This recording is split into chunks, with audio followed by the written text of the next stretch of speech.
memasuki alas roban itu dia udah mulai berjalan pelan. Pertanyaan saya gini, Pak, kok jalannya pelan? Pak, jangan banyak terlalu berbicara ya Pak. Udah gitu doang. Jadi saya coba disuruh diem. Ada orang menghampiri saya, dia cuma bertanya begini, udah siap? Oh. Nah, dia asistennya itu membawa anak kambing yang warna hitam. Nih,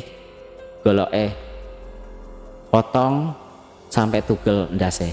Artinya gini, potong sampai lepas kepalanya gitu. Ini makin aneh di otak saya kan. Berhasil atau enggak? Tapi yang udah berhasil. Tapi apakah saya harus menjalankan ritual lagi ataukah enggak? Karena kan ini kan case-nya berbeda. Case-nya kemarin saya mau kaya. Sekarang saya mau membunuh orang dengan harapan apa yang dia punya beralih ke saya.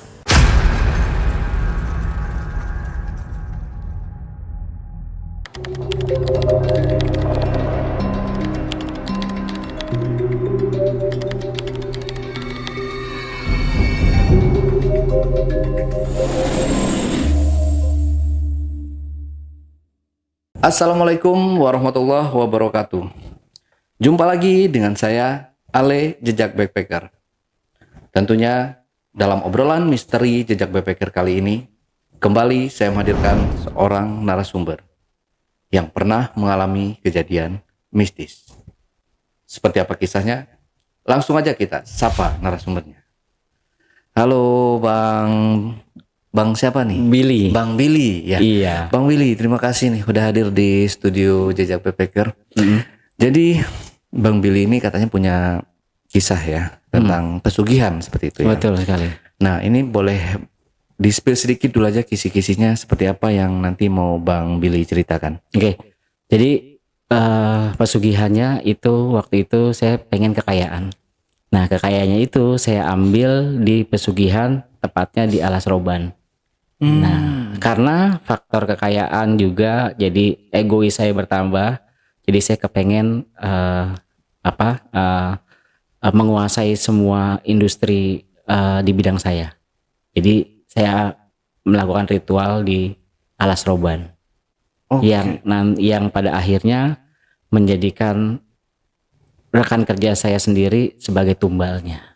Oh, gila. Oke, disimpan dulu aja kalau gitu Bang Billy ceritanya. Kita lanjut setelah ini ya. Tapi sebelum Billy menceritakan pengalaman mistisnya lebih lanjut lagi, saksikan setelah OMG yang satu ini.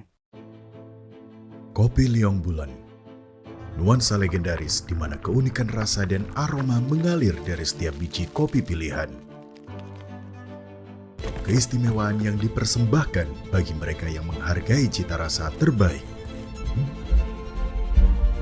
Gurih dan aroma asli yang khas dibuat dengan sempurna. Kopi Liong Bulan, keajaiban dalam setiap aroma. Oke, Bang Billy, nanti kalau misalkan Bang Billy dalam membawakan cerita tiba-tiba haus, Bang Billy diminum aja minuman yang sudah kita sediakan ya. Ini kopi Liong nih, enak. Oke, Bang Billy udah siap buat cerita? Oke, siap Om. Udah ya? Oke, silakan. Kalau gitu Bang Billy, seperti apa ceritanya? Oke, jadi awal mula adalah saya bekerja di salah satu perusahaan yang bergerak di bidang otomotif. Ya, bisa dibilang saya orang lama dan saya dipartnerkan oleh rekan kerja saya. Jadi kalau di sana tuh marketing itu berdampingan Om. Ya, berdampingan. Jadi saya lebih senior dibandingkan dengan orang tersebut. Ya. Nah, seiring berjalannya waktu, semakin meningkat penjualan, semakin dipromot juga saya dan tim saya dan partner kerja saya maksudnya. Nah, setelah semua itu mencapai dalam tahap yang luar biasa, seiring berjalannya waktu terjadilah COVID. Nah, awal mulanya ada di sini Om. Jadi pada saat COVID itu akan ada pengurangan besar-besaran di tahun 2019-2020 kalau nggak salah ya itu ya. Nah akhirnya kita bingung mau usaha apa yang kita bisa cuma menjual karena memang basic saya adalah marketing. Nah, saya berinisiatif dengan teman saya, bagaimana kalau kita buka usaha yuk, kita jual spare part terlebih dahulu. Nah, kebetulan teman-teman sales banyak, kita hubungilah semua teman sales yang akhirnya dia mensupport kita.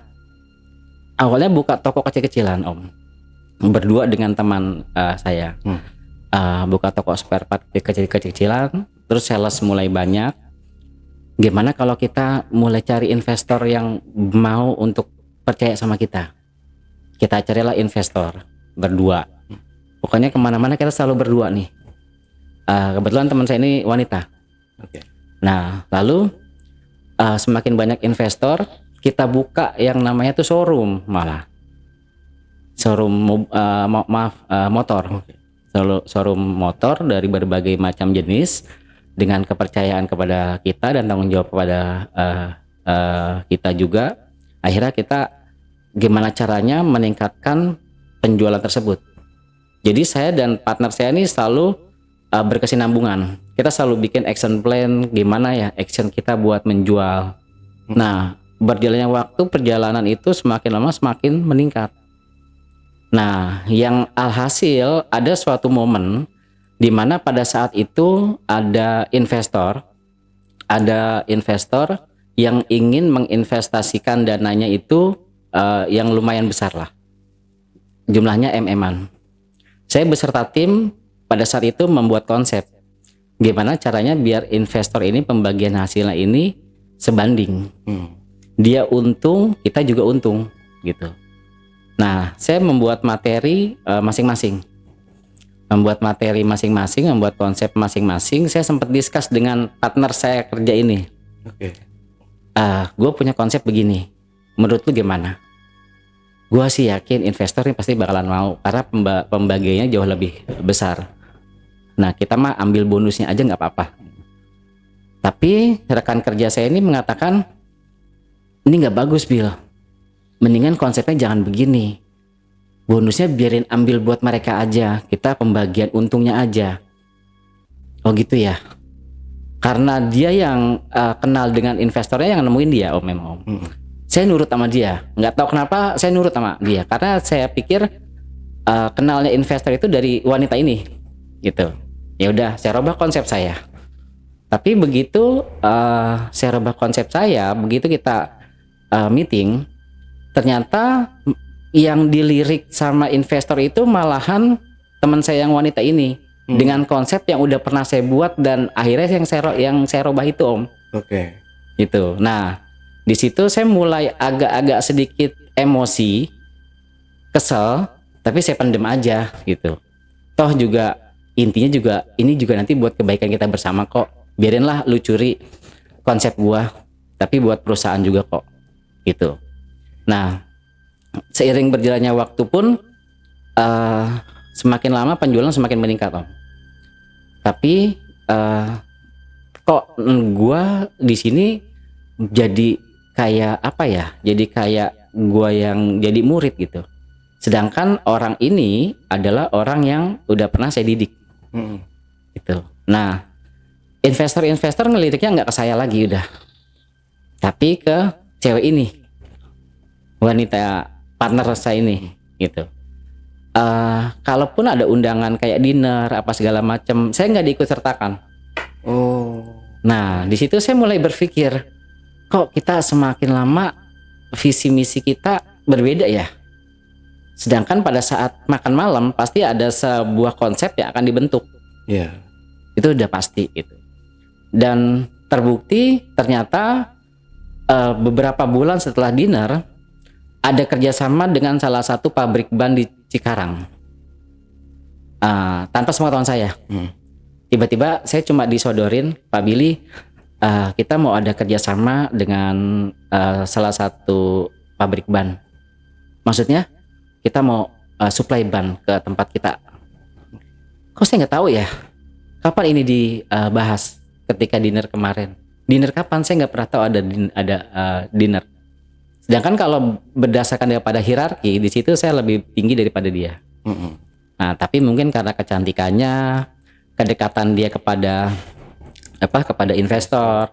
Jadi mungkin melalui dia, dan saya juga nggak tahu pembicaraan apa yang ada di belakang saya, gitu ya Om ya.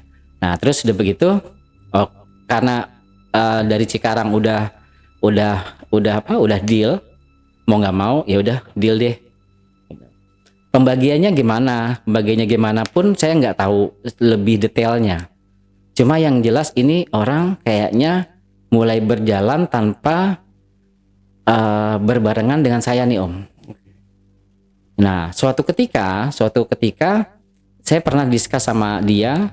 Kita setiap bulan selalu ada review ya, review perform gitu. Jadi penjualan kita sekian, apakah di tahun ke depan kita bisa untuk lebih progres lagi sekian persen. Dengan PD-nya dia mengatakan bisa. Dari mana bisa? Pokoknya bisa aja. Sedangkan yang udah-udah, kalau kita sedang review itu harus ada action yang harus kita lakukan di setiap bulannya. Action lu apa? Apakah nantinya masuk ke dalam angka tersebut? Kalau misalnya nggak masuk, kita rubah konsep. Kalau ini nggak, dia secara gamblang di depan komisarisnya mengatakan saya yakin bisa, tanpa alasan yang jelas, tanpa konsep yang jelas. Nah entah kenapa para investor itu percaya aja Om, gitu. Tapi giliran saya presentasi, banyak timbul pertanyaan bang yang akhirnya tuh membuat kepala saya tuh penat, gitu. Nah ini udah berbeda konsep nih, kok ada something sepertinya dengan perempuan ini, gitu. Setelah itu meeting selesai, saya coba berbicara 4 mata dengan perempuan ini. Saya bilang begini, namanya Riri Om. Ri, kok dari awal kita kan udah membuat konsep begini ya. Dari awal kita udah punya kesepakatan bahwasanya kita mau ngejalanin ini bareng-bareng. Kita ngebangun ini bareng-bareng. Tapi kenapa kok kalau ada investor atau ada project, kok gue nggak diikutsertakan? Udah bang, lu tenang aja. Yang penting nanti lu untung, gue juga untung juga. Anak-anak gimana? Karyawan gimana? Kita di awal udah perjanjian, kita semua kebuka. Kita jalan bareng-bareng. Nah, setelah itu Om, yang membuat saya benar-benar aneh, setelah pabrik ban tersebut masuk ke perusahaan saya, secara tiba-tiba Riri ini resign tanpa alasan yang jelas. Cuma bilang, bang kita sampai minggu depan kayaknya udah nggak bisa kerja sama lagi deh bang. Loh kenapa? Bukannya kita udah ngebangun ini semua lalu lu pergi, akan sia-sia hasilnya? Enggak, gue sih yakin lu bakalan bisa jalan sendiri bang tanpa gue. Saya nggak tahu ya Om, ada apa di balik ini. Nah setelah itu saya nggak bisa untuk menahan juga, karena dia benar-benar udah bulat. Tapi di hati kecil saya ada pemikiran, ini kayaknya ada yang nggak beres nih.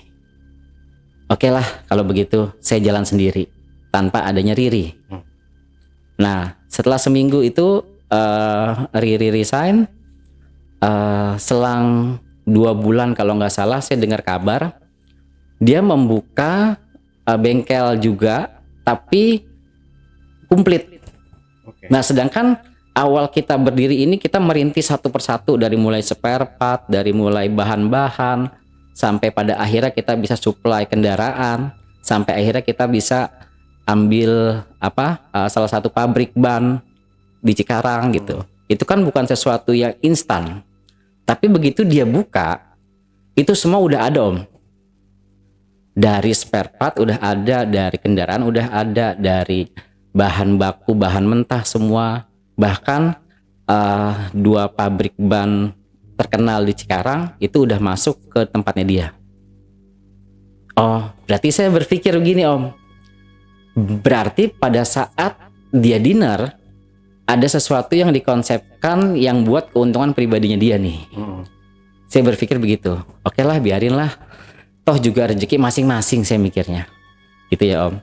Nah, habis begitu, pada saat dia mulai saya dengar merekrut karyawan, ada 5 orang karyawan saya itu yang resign juga tiba-tiba.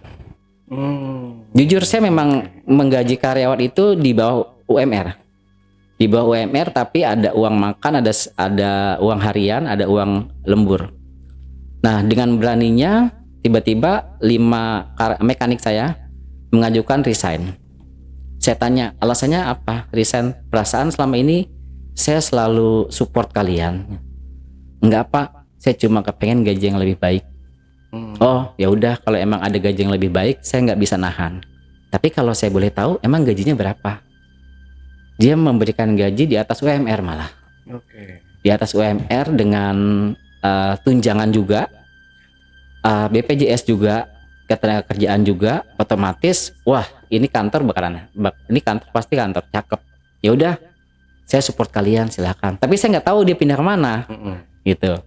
Nah, dengar isu, banyak karyawan yang bilang gini, Pak, itu kan si Agung pindah ke bengkelnya Bu Riri. Hah? Emang iya? Berarti dengan komplotan-komplotannya dong, dengan teman-temannya dong.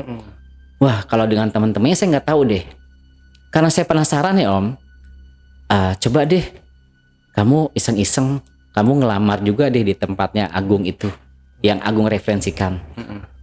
Tapi jangan bilang-bilang ya. Saya cuma kepengen tahu. Akhirnya dia coba kontak, Gung, gue mau dong kerja di tempat lu. Emang lu kerja di mana? Gue kerja sama Bu Riri, tapi diem-diem aja. Dan itu memang di depan saya di loudspeaker Om. Oh iya benar. Ya udah, kalau begitu berarti memang Riri mau mengambil sebagian sesuatu yang mungkin udah dia ciptakan gitu ya. Mungkin yang udah dia ciptakan dia mau alihkan ke tempatnya dia gitu. Tapi biar gimana pun saya juga harus antisipasi Om. Karena ini udah 5. Kemungkinan ntar bukan cuma karyawan yang akan dia ambil, tapi investor dan juga sales-sales saya pasti dia akan bawa semua. Dan saya yakin itu. 2 bulan berjalan, sales atau marketing saya itu udah mulai satu persatu nih udah mulai agak-agak goyang penjualannya. Begitu saya review penjualannya dia, kok menurun ya? Di feeling saya nih pasti ada main dengan kantor lain yang bisa memberikan bonus lebih. Nggak tahu apakah itu spare part. Kan kalau kita jual spare part itu kan ada bonus dari usernya ya Om ya. Nah, apakah bonus dari usernya ini jauh lebih besar dari yang saya berikan gitu atau gimana? Saya nggak tahu. Cuma yang jelas pasti user memberikan jauh lebih besar nih. Jadi dia lebih mengutamakan ke tempat orang lain ketimbang ke tempat saya. Padahal dia karyawan saya.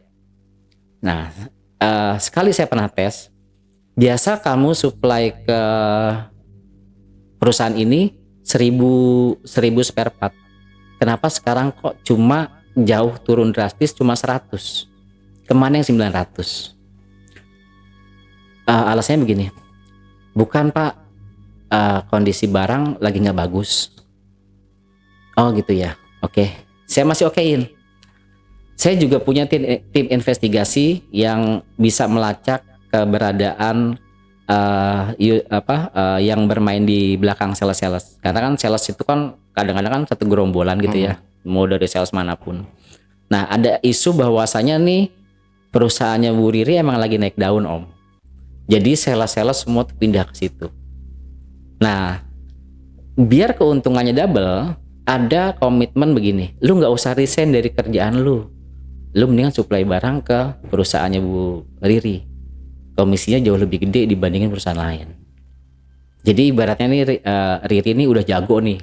Dia bisa matahin semua perusahaan yang udah orang-orang pegang dengan komisi yang jauh lebih besar dibandingkan perusahaan lain. Nah, usut punya usut, berjalannya waktu 2 tahun, setahun atau 2 tahun, wah signifikan banget. Bener-bener signifikannya dalam artian udah ratusan karyawan, bahkan dia punya saham juga di beberapa pabrik motor. Berarti kan itu sesuatu yang luar biasa. Yang awalnya hanya mendirikan, dia sekarang udah punya saham di motor, lalu saham di ban. Jadi hampir semua ban itu dia nanam, punya saham di situ. Jadi hidupnya cuma duduk ongong-ongong kaki, perusahaan nggak diutamain karena kan dia sudah punya investasi di sana gitu. Nah, semakin lama otomatis perusahaan saya semakin hancur, Om. Perusahaan saya semakin hancur, saya semakin bingung mau ngegaji karyawan gimana. Jangankan menggaji karyawan, menghidupi keluarga saya pun saya harus muter otak nih, Om. Nah, seiring saya berpikir gimana caranya, ada isu lah muncul.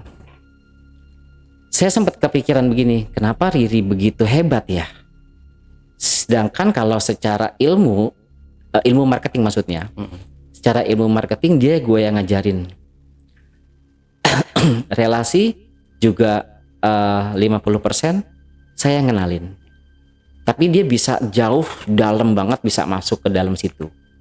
Bahkan orang-orang sekalipun yang baru kenal ibaratnya bisa langsung percaya sama dia, bisa langsung trust sama dia. Gitu. Nah, ada beberapa mekanik saya emang yang sama saya tuh udah kental banget. Jadi dia pernah bilang ke saya, "Bang, apapun yang terjadi, gue tetap sama lu." Nah, saya percaya sama dia. Nah, omongan-omongan dia tuh selalu saya dengar, Om. Walaupun dia cuma mekanik ya, Om. Tapi karena dia tahu susahnya saya dulu, jadi dia nggak mau ninggalin saya walaupun saya susah. Bahkan dia pernah bilang, "Gue nggak usah digaji, nggak apa-apa, Bang.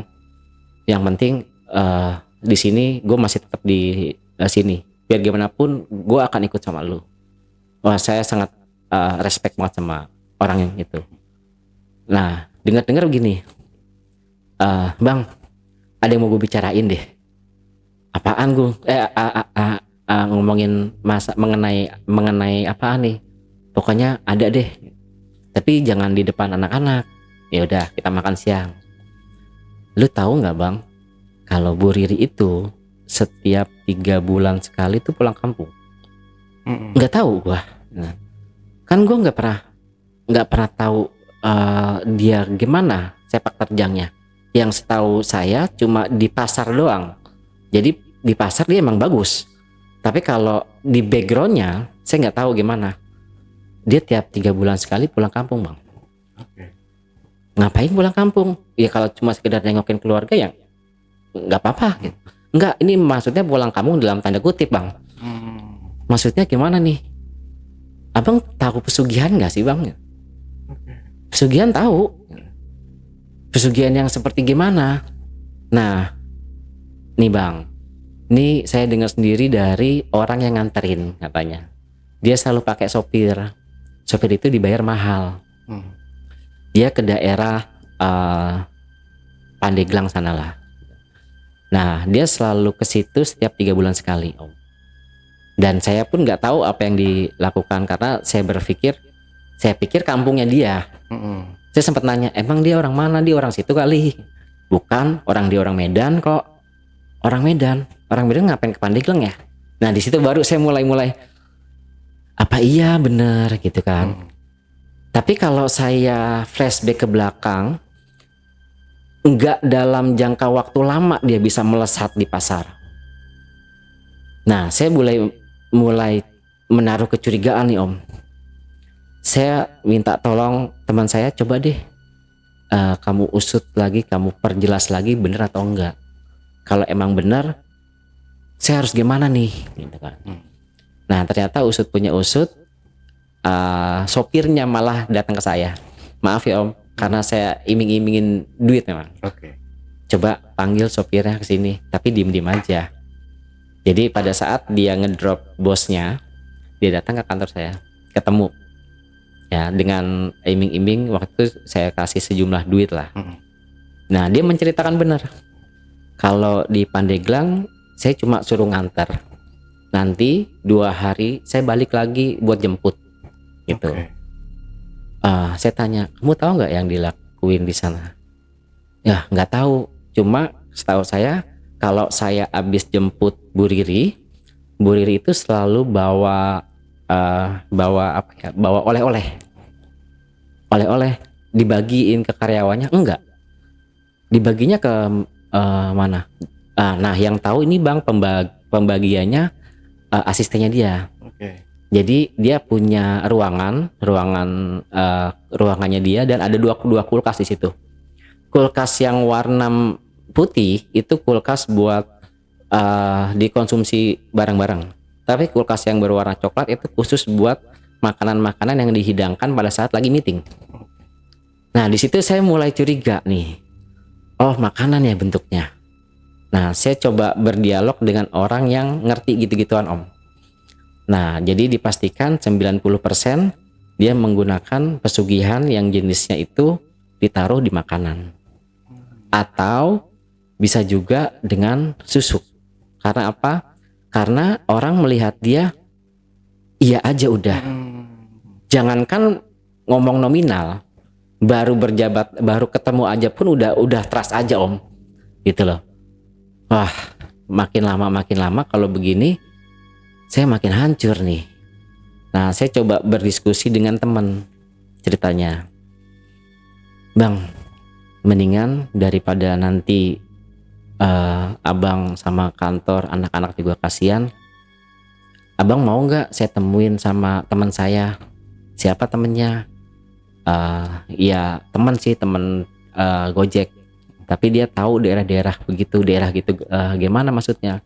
Daerah-daerah pesugihan gitu. Nah, timbul di pikiran saya Om, apakah saya harus melakukan ini ataukah enggak? Kalau saya enggak melakukan ini, otomatis saya hancur, keluarga saya pun hancur. Tapi kalau saya melakukan ini, apa yang nantinya akan terjadi sama saya enggak tahu. Gitu.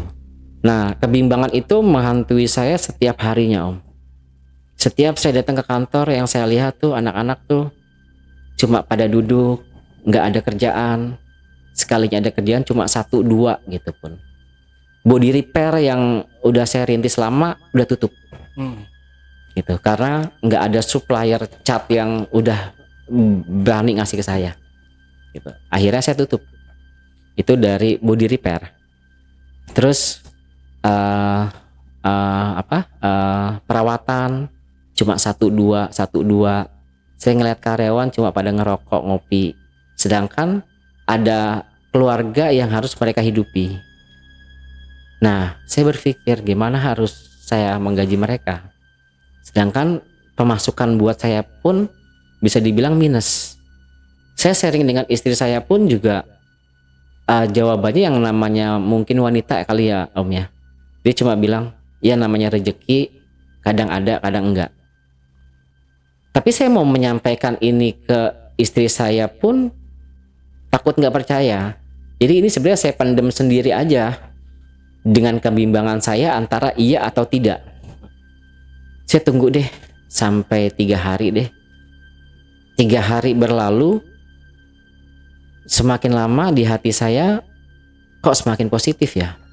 Positif dalam artian gue harus action nih, tanpa mempertimbangkan nanti yang akan terjadi. Nah, akhirnya saya panggil mekanik saya. Jack, coba deh suruh orang itu datang. Gimananya yang harus gua jalanin. Akhirnya bener. Nah, tapi tukang ojek itu nggak tahu-tahu kan Om. Dia cuma tahu nganterin aja. Setelah itu nanti udah turun di situ, nanti ada yang jemput. Kapan? Dia bilang. Ntar deh saya kabarin. Oke, secepatnya ya. Karena ini otak saya bisa dibilang udah mau pecah. Saya udah gadai rumah. Saya udah gadai mobil saya. Saya udah jual motor 3.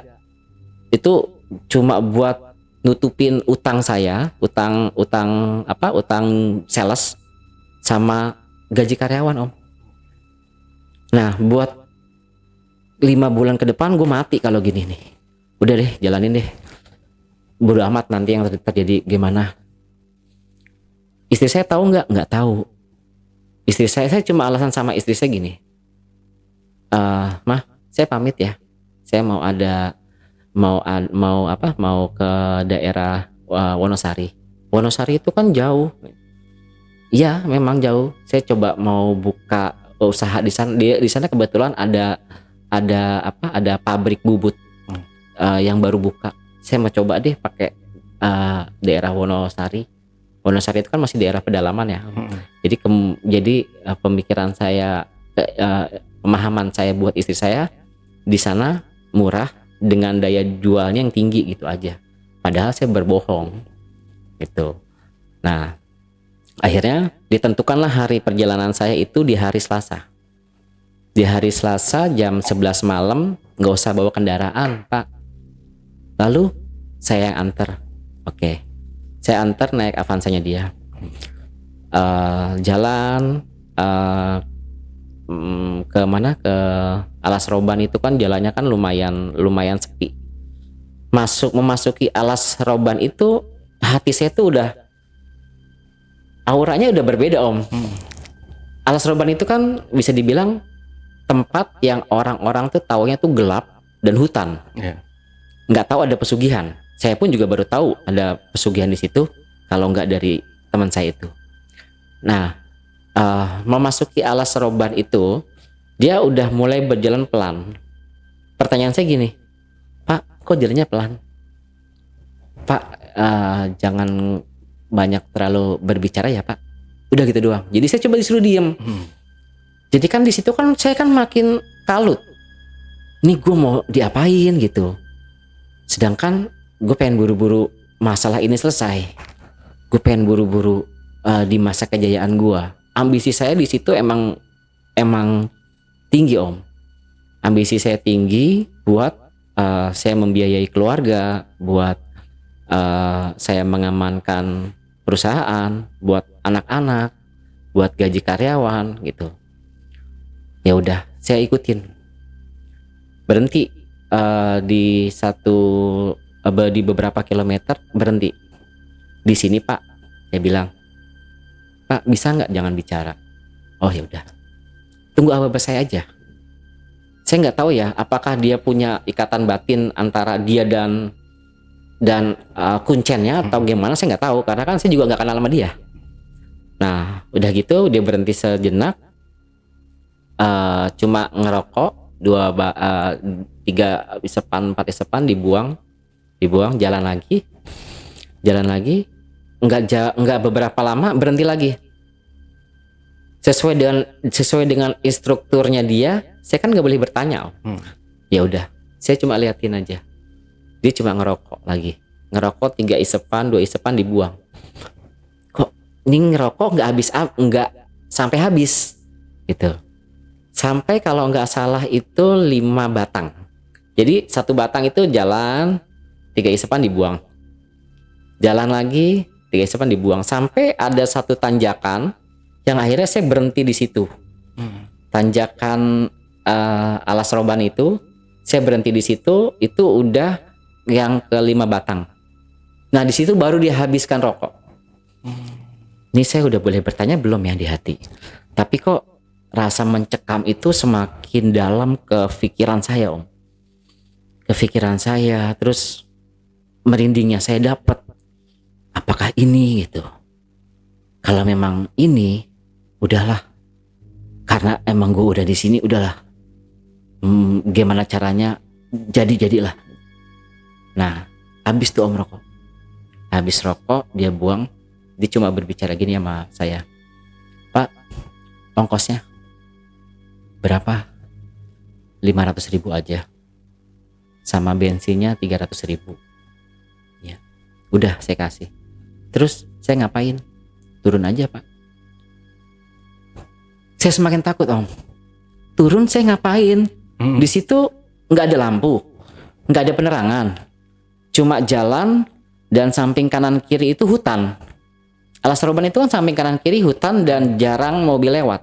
Sekalipun ada mobil lewat 30 menit sekali paling. Dan itu pun membunyikan klakson. Turun aja. Udah sampai. Saya nggak berani bertanya karena di depan pada saat mau masuk Alas Roban itu udah ada statement dari dia, jangan bertanya. Jadi kebingungan saya itu semakin berlarut dan saya tuh pun semakin stres dengan apakah ini berhasil ataukah enggak, ataukah ini saya dibohongin, ataukah saya mati di sini. Nah, udah begitu, udah saya turun pun udah pergi dia. Kok saya ditinggal pergi? Tapi saya ingat kata-katanya dia adalah tunggu aja. Nah, nggak lama ada saya ngelihat ada orang lewat, ada orang jalan menghampiri saya. Tapi itu masih samar-samar, Om. Ada orang menghampiri saya, dia cuma bertanya begini, udah siap? Oh. Waduh, saya semakin bisa dibilang saya semakin apa ini petunjuknya? Udah siap? Tapi saya nggak berani jawab. Maksudnya saya nggak berani bertanya. Saya cuma menjawab. Saya cuma jawab siap. Enggak, entah kenapa saya cuma jawab siap. Dengan pedenya, tapi dengan rasa takut saya. Siap. Ayo kalau siap. Saya nggak berani nanya kemana. Saya cuma ikutin jalan aja. Jadi saya jalan di belakangnya orang ini. Orangnya setengah baya, pakai sarung, sama pakai baju Jawa yang kayak baju doyok gitu. Oh iya, yang garis-garis ya. Yang garis-garis coklat. Udah, saya cuma ikutin dia. Saya mau bertanya masih jauh atau enggak, saya takut. Satu, rasa takut saya untuk bertanya. Yang kedua, rasa takut saya dengan suasana. Karena suasananya itu benar-benar cuma suara anjing, cuma suara jangkrik, cuma suara kodok. Ada jalan setapak untuk masuk ke hutan, itu pun hanya setapak dan bisa dibilang bukannya semen tapi tanah. Tapi dengan hebatnya, dengan sigapnya, dia jalan biasa aja. Kalau saya jalan masih meraba. Takut ular, takut binatang segala macam. Dia cuma bilang begini, jalan aja, ikutin jalanan saya.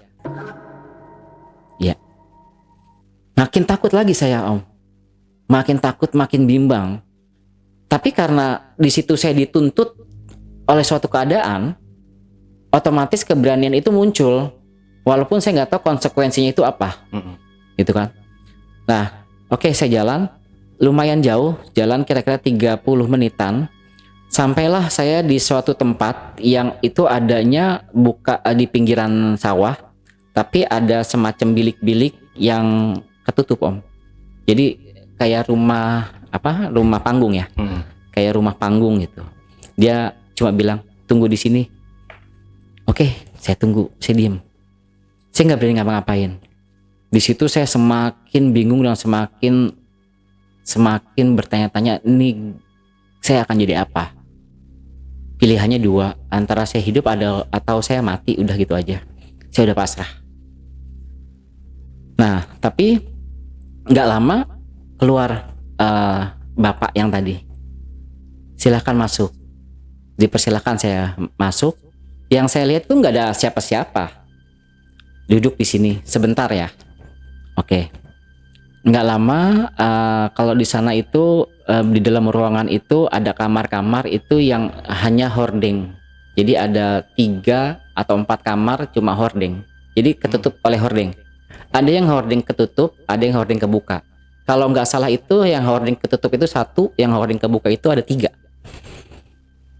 Ada 1 pintu yang bukan hording. Nah itu pintu kuncennya.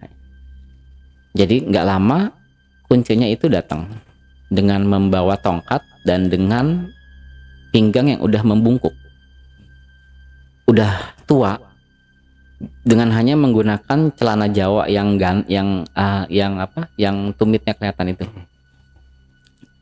Cuma bilang begini, "Kamu udah siap?" Tapi anehnya dia tuh nggak menanyakan pertanyaan. Awalnya dia cuma menanyakan udah siap. saya balik bertanya. Saya memberanikan diri untuk balik bertanya. Siap apa, Bah? Saya Abah Anom. Panggil saya Mbah boleh, panggil saya kakek boleh. Mbah aja deh, saya bilang itu. Keperluannya mau kaya kan? Kok ini orang tahu? Iya, saya bilang. Keperluannya kepengen sukses kan? Iya. Udah siap belum? Siap. Siap nggak untuk nginep di sini 3 hari? Wah, nginep.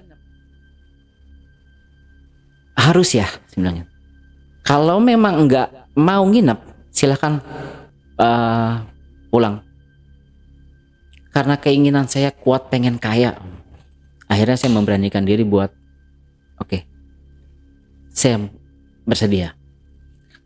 Oke, kalau bersedia silakan handphone, dompet yang berbau-bau tembaga atau yang cincin semuanya, jam tangan lepas, aman. Kamu tinggal nanti tidur di situ ya. Jadi dia ngasih tahu yang kamar yang terbuka hordingnya. Terbuka hordingnya yang di kamar pertama. Jadi itu ada kamar pertama, kamar kedua, kamar ketiga, kamar keempat itu ketutup, gitu ya. Nah udah gitu, ya udah iya. Celana panjangnya diganti aja sama sarung. Dia panggil asistennya buat ngasih saya sarung, sama ngasih saya kaos. Kaos itu pun polos putih, kaos putih polos, sama sarung warna hitam. Jadi dress code bisa dibilang busana saya itu kaos putih dengan kain hitam yang saya nggak tahu artinya apa. Terus selanjutnya kamu mandi dulu Gi. Ya udah. Saya pikir kamar mandi. Ternyata saya mandi di tengah-tengah sawah. Di tengah-tengah sawah itu cuma ada sumur. Saya ditemenin sama asistennya. Maaf karena saya masih pertama kali di situ kan ya. Ini saya mandi langsung atau buka baju? Buka semuanya. Jadi saya tanpa busana satu helai pun. Tepatnya itu kalau nggak salah jam 1:30 malam, menjelang subuh. Dan itu harus dilaksanakan secepatnya sebelum azan subuh berkumandang. Oke, saya mandi, mandi selesai, udah nggak boleh handukan. Langsung menggunakan kain lagi dan kaos putih lagi, langsung masuk ke kamar. Pada saat saya di kamar, saya cuma disediakan air mineral yang bisa dibilang kendi ya, kendi air putih lah, air putih tapi yang kendi Jawa gitu, yang kendi Jawa, dan dikasih buku. Nih kamu baca bukunya ya. Saya belum berani bertanya karena di awal udah dikasih tahu kalau jangan banyak bertanya, gitu kan. Ya udah, saya cuma membaca buku. Itu tulisannya sama sekali nggak ada tulisan Bismillahnya, nggak ada. Kalau bahasa Jawa saya ngerti, tapi kalau untuk berbicara bahasa Jawa saya nggak ngerti. Jadi kalau kata-katanya itu adalah antara malam dan siang, aku akan membuat siang menjadi malam, dan malam itu akan terus menjadi malam. Saya masih belum ngerti apa maksudnya, gitu. Nah, ketika itu kan saya belum tidur ya. Nah, itu kira-kira saya nggak tahu jam berapa karena nggak ada jam di sana dan saya juga nggak diperbolehkan membawa jam. Jadi pada saat saya lelah, saya tidur aja, gitu. Jadi ketika saya tidur, saya terbangun lagi, ya menjelang malam lagi. Nah, berarti bisa disimpulkan bahwasanya siangmu akan aku ganti menjadi malam. Mungkin pada saat siang itu saya tertidur kali ya. Karena saya selalu dan malammu akan terus menjadi malam. Jadi yang saya lihat itu malam terus. Malam dan malam. Itu hari pertama. Kali pertama saya datang di kamar bilik pertama. Lalu setelah saya terbangun lagi dengan kondisi yang masih malam, Saya disuruh pindah ruangan. Disuruh pindah ruangan, tapi sebelum pindah ruangan, Mbah ini mengajak saya ke sumur, ada sumur, tapi sumurnya itu nggak ada ininya, nggak ada penjaganya. Jadi kalau umumnya pada umumnya sumur itu kan ada atasnya ya. Ini nggak ada, jadi kayak tanah langsung bolong, kayak lubang buaya lah, gitulah. Hanya lubang. Terus dia bilang begini, Leh, ambil kambingnya. Hah, kambing? Kambing apa nih? Nah, dia asistennya itu membawa anak kambing yang warna hitam. Nih, golok potong sampai tugel ndase. Artinya gini, potong sampai lepas kepalanya gitu. Saya belum pernah melihat darah sebanyak itu. Bahkan nyembelih ayam pun ibaratnya saya masih takut buat ngeliat darah. Nah, mau nggak mau, saya masih ragu. Dia terus mendesak saya, masih yakin nggak? Mau kaya? Lakukan. Itu saya menyembelih, nggak tahu caranya. Jadi saya asal nyembelih aja dengan darah kambing yang bercucuran kemana-mana, dan kaos saya kan putih. Jadi otomatis itu nyiprat ke baju saya. Baju warna putih saya itu jadi bercak darah gitu. Bercak darah yang darahnya itu mungkin itu bisa dibilang kalau urat nadi itu muncrat ya. Jadi saya sembelih terus sampai itu putus kepalanya. Nah, kalau kepala itu udah putus, jangan sampai dilepas kepalanya. Jadi kepala itu adanya di lubang sumur itu, tapi nggak boleh dilepas. Jadi asisten kuncen ini memegang badannya, saya kepalanya. Di atas telinga itu kan ada kuping yang bisa digenggam gitu ya. Saya gorok terus sampai itu darah muncrat ke muka, ke badan saya. Nah udah gitu darahnya bercucuran, kepala udah saya pegang. Nah, sampun Mbah, ember.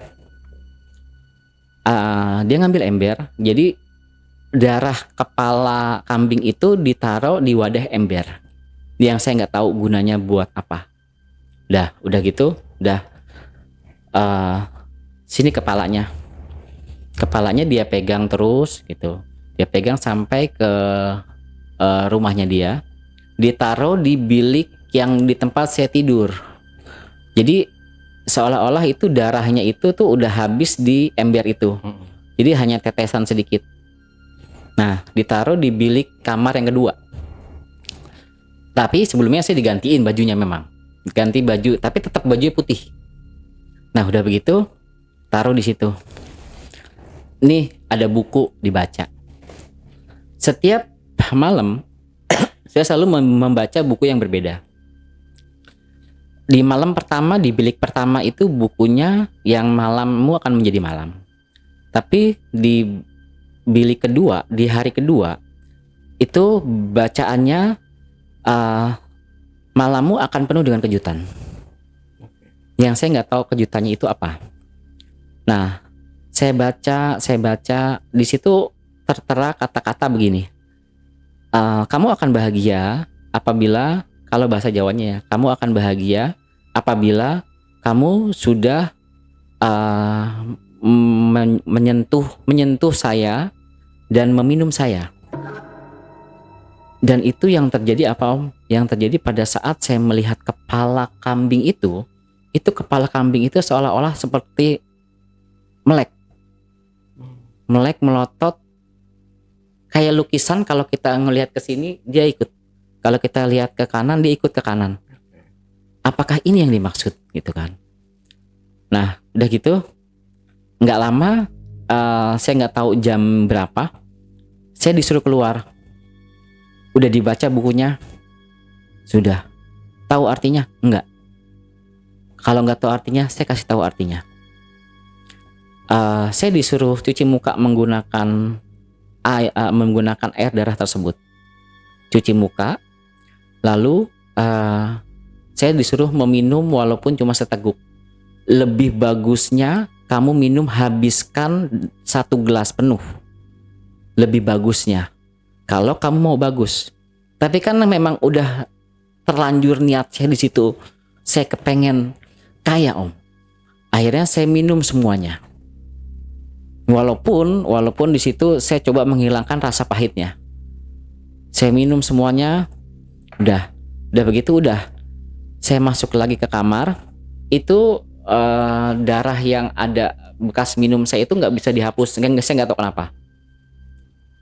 kenapa. Saya coba hapus itu kayak nggak bisa. Apakah segitu cepatnya lengket itu darah atau gimana saya nggak tahu. Ya. Lalu setelah itu saya nggak tahu apakah saya tidur, apakah itu udah tidur. Berganti hari lagi karena saya tahu berganti hari karena ember yang ada darahnya itu udah nggak ada di tempat saya gitu. Berarti ini saya udah tidur nih, tapi kan emang malam saya akan terus menjadi malam gitu. Nah lalu Mbah manggil saya lagi, sini saiki, sekarang kamu masuk ke kamar ketiga ya. Kamu masuk kamar ketiga, ini kamu bawa buku, cuma bawa buku sama bawa cutter. Kalau orang Jawa bilang sih bukan cutter ya, kayak pisau lipat tapi itu udah diruncingin. Nah udah gitu nanti sesuai dengan petunjuk kamu harus lakuin. Kalau kamu nggak lakuin, kamu akan sia-sia hidup kamu di sini. Kamu nggak akan pernah bisa balik. Kamu nggak akan pernah bisa kaya. Saya pikir bilik ini adalah bilik terakhir nih pasti. Pasti nih. Saya pikir gitu. Bilik ini pasti bilik terakhir. Karena apa? Karena dia udah punya statement bahwa kalau kamu nggak ngelakuin ini, semua yang kamu lakukan kemarin itu sia-sia. Bisa jadi saya mati di situ. Saya cuma dikasih buku, panduan, dan pisau. Oke lah, hari terakhir nih saya lakuin, walaupun dengan terpaksa. Saya membaca buku itu, ketentuan menjadi orang kaya yang sudah pasti dijamin 100% malammu mendukung. Judulnya, maksudnya kata-kata di atas. Salah satunya yang pertama, mandi. Ini udah saya lakuin mandi. Lalu minum darah udah saya lakuin. Ini kayaknya yang kemarin. Iya bener, ini pasti yang terakhir nih. Gua pulang pasti bakalan kaya nih gitu. Terus udah gitu cuci muka menggunakan darah udah. Yang terakhir sayatkan tangan kirimu sampai darah itu mengucur dan jatuh di ubun-ubunmu. Berarti kan saya harus menyayat tangan saya begini dan menaruh di ubun-ubun saya gitu. Nah saya pikir ini kan terakhir. Oke lah, saya lakuin. Saya sayat sedikit ujung jari saya dan saya menaruh di ubun-ubun di sini sampai itu menetes ke wajah saya. Udah selesai itu saya masih terus menetes. Saya belum tahu berhentinya kapan. Karena di situ petunjuknya masih belum jelas, masih belum nampak. Nah, saya sambil buka itu buku. Nanti dia akan berhenti sendiri. Nah, saya merasakan ada darah jalan yang tiba-tiba sesuai dengan petunjuk. Darah itu berhenti sendiri. Berhentinya di mana? Berhentinya di tepat di dagu saya. Udah nggak netes. Berarti ini udah berhenti. Udah selesai karena saktinya si Mbah mungkin ya. Hari berganti lagi. Saya melihat ujung jari saya kok nggak ada bekas darah, nggak ada bekas sayatan. Tapi baju saya belum diganti, masih ada bercak darah yang dari kening saya sampai sini. Masih. Saya pikir ini hari terakhir. Wah, saya udah selesai nih. Tapi kan malam saya nggak pernah akan terus menjadi malam. Udah selesai, saya dipanggil lagi. Reneo, nak sini gitu. Nak sini. Kamu mau kaya kan? Iya, saya mau kaya. Kamu pernah kaya? Kenapa kamu mau kaya lagi? Karena saya harus menghidupi keluarga saya, karyawan-karyawan saya, Mbah. Ya udah, kalau kamu mau kaya, kamu masuk ke ruangan keempat. Wah, timbul lagi pertanyaan saya. Saya pikir kamar ketiga udah selesai. Masuk ke kamar keempat yang ditutup, yang ada hordengnya. Kamu tidur di situ, kamu nikmatin aja. Apapun yang terjadi, jangan pernah kamu keluar kamar tersebut. Saya sempat bertanya, resikonya apa, Mbah? Resikonya keluarga kamu semuanya akan mati. Saya berpikir lagi, kalau keluarga saya semua mati, saya mau gimana? Saya pikir jawaban dia, kamu akan mati. Kalau kamu akan mati, saya masih bisa terima. Tapi kalau dia udah mengancam, keluarga kamu akan mati, mau nggak mau itu harus saya lakuin.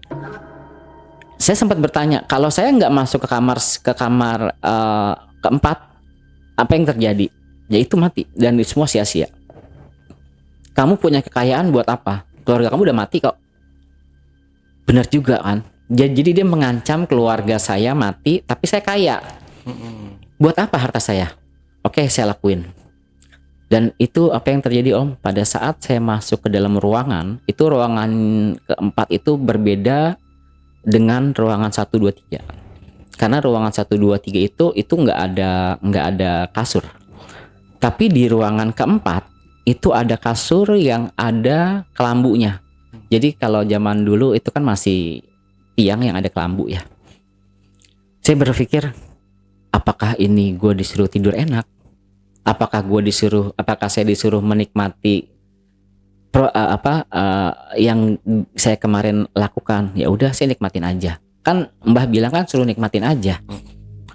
Dan itu yang terjadi adalah pada saat saya sedang rebahan, saya sedang menikmati. Katanya saya cuma suruh nikmatin.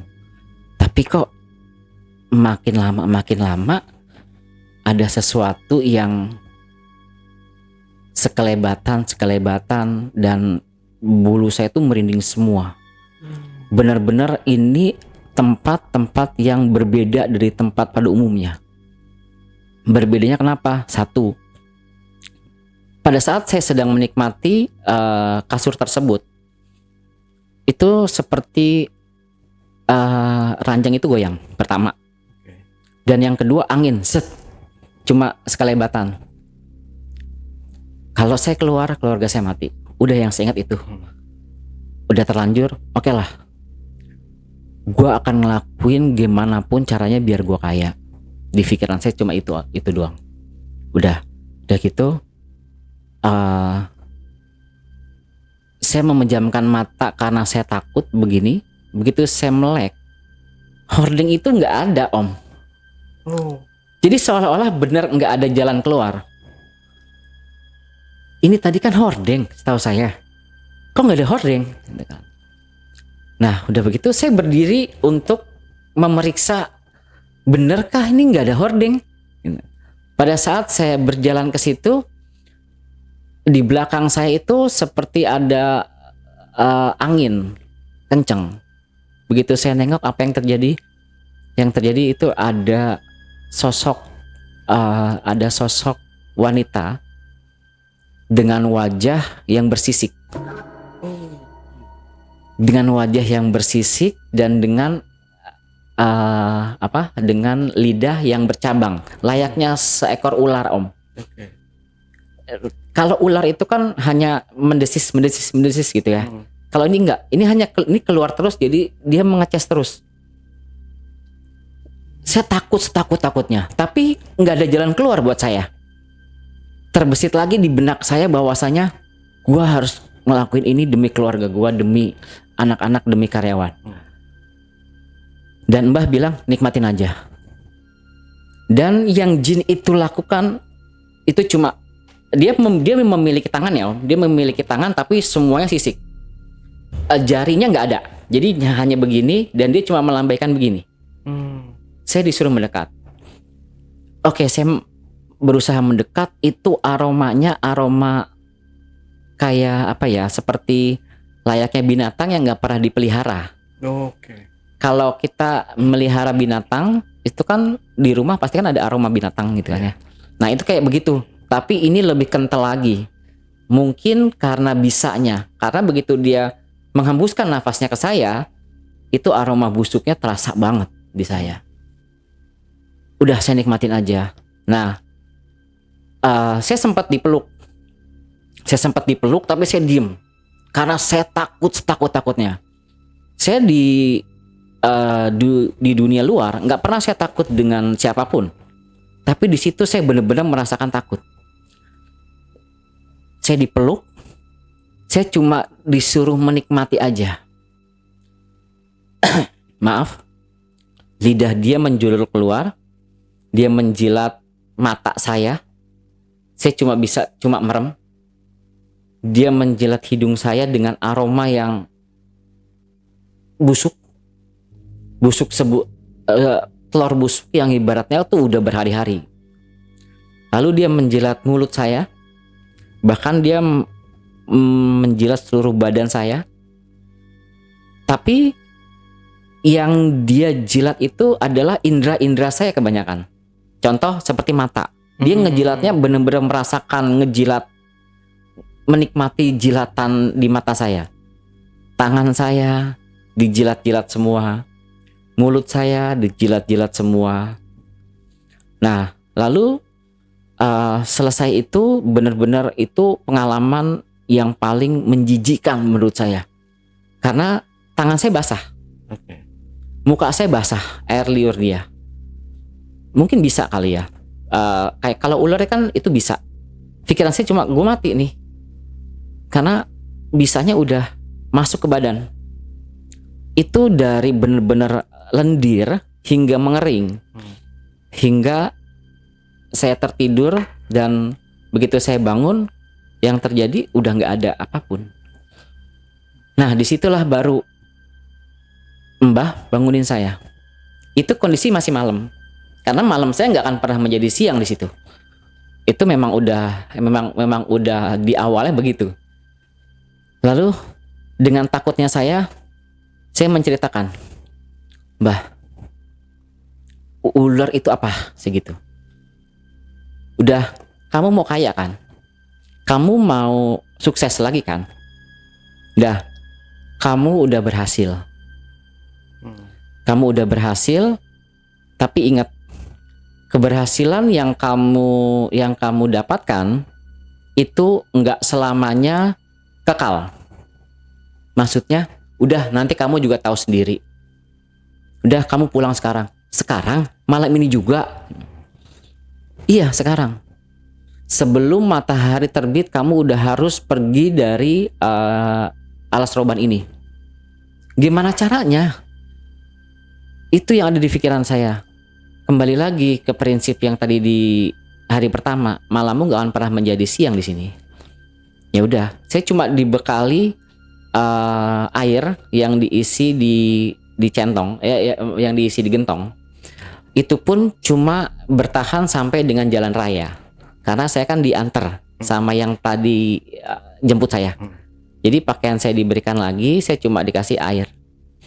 Nah itu pun kata yang antar saya ke jalanan, Pak habisin aja kalau emang haus, karena perjalanannya jauh. Nah seingat saya perjalanannya itu cuma 30 menit kemarin waktu jalan. Tapi kenapa begitu pulang ini jauh banget ya? Nah itu dia sebabnya dibekali air. Tapi begitu air yang saya minum memang kelihatannya air putih. Tapi yang begitu saya rasakan, ini masih aroma-aroma air liur, jin ular tadi gitu. Itu yang apakah ini? Tapi ini air putih. Bahkan saya gini itu air putih. Tapi kok begitu saya cobain kok ini masih berasa air liur itu. Nah lalu jalan. Saya dijemput lagi ternyata memang udah ready dia. Udah ready yang teman saya itu. Sudah Pak. Saya nggak bisa menjawab apa-apa. Saya cuma masuk mobil, udah diem. Saya masih merenungi nih apa yang saya lakukan. Tapi saya memang bertekad buat mau membenahi ini semua, gitu. Nah, lalu saya sempat cuti 2 hari karena saya masih tegang. Tapi di cuti itu ada sesuatu yang menarik buat saya. Pertama mungkin saya dikasih menarik kali ya.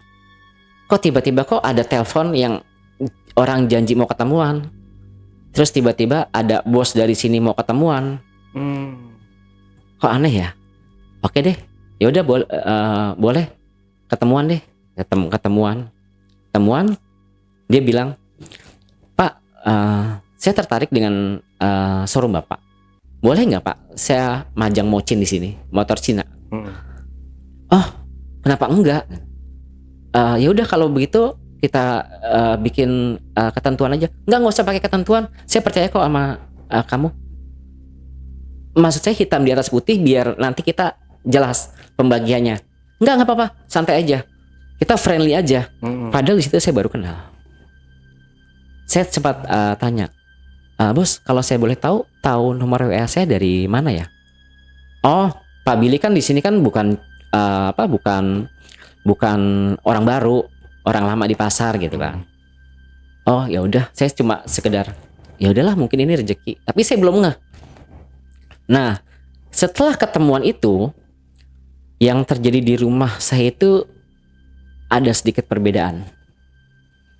Kok saya mencium bau aroma liur, aroma hewan. Tapi anak-anak dan istri saya nggak ada yang mencium. Cuma saya. Sampai-sampai saya tuh benahin sepatu, benahin gudang, segala macam. Saya mencari bangkai. Istri saya bertanya, "Cari apa sih Pak?" "Enggak." "Kamu nggak nyium bau bangkai?" "Enggak. Orang saya pakai pewangi kok." Kan otomatis 5 menit ini. 10 menit sekali. "Kamu bikin deh 5 menit." Sampai saya gituin. Tapi kok aromanya makin lama makin mencium ke saya. Nah, sampai suatu saat di hari setelah saya di rumah itu 2 hari, saya mimpi. Tapi seperti bukan mimpi. Saya mimpi didatangi lagi oleh sosok ular ini, wanita ular ini. Dia bilang begini, siapkan saya tempat, nanti kamu temenin saya setiap hari Selasa. Setiap hari Selasa. Dan kebetulan rumah saya kan 2 tingkat ya. Kamar itu rencanakan mau jadi kamar anak-anak, tapi karena anak masih kecil jadi masih tidur di bawah. Ini benar atau enggak? Nah, saya masih berpikir enggak lah. Saya ke kantor.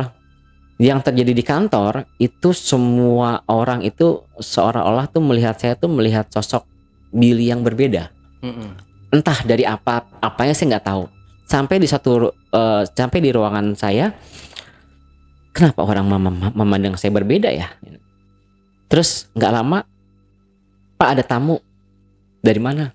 "Dari Hyundai." "Oh, ya udah. Oke, saya temuin. Mau kerjasama, minta kerjasama. Oke, kita buatin. Besok kita dinner deh sekalian kita ngomongin project." Oke.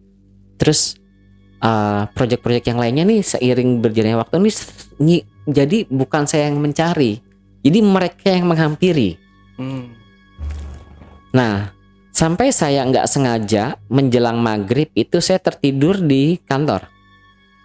Saya kebawa mimpi lagi bahwasanya siapkan ruangan dan di hari Selasa untuk menemani saya.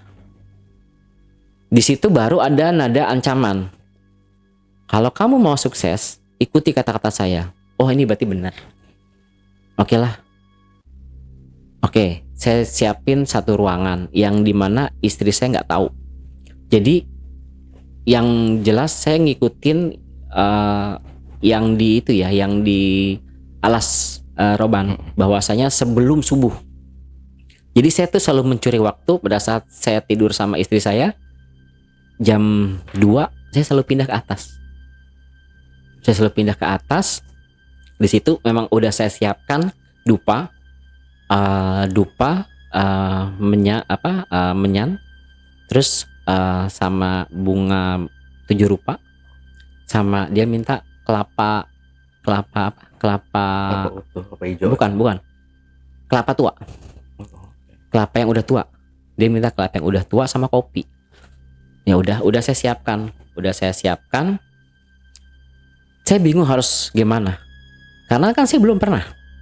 Nggak lama saya kagetnya tiba-tiba ada yang meluk saya. Jadi kondisi saya begini nih, saya duduk udah nih semua apa yang dia minta udah nih, terus saya harus gimana gitu kan. Saya bingung, tiba-tiba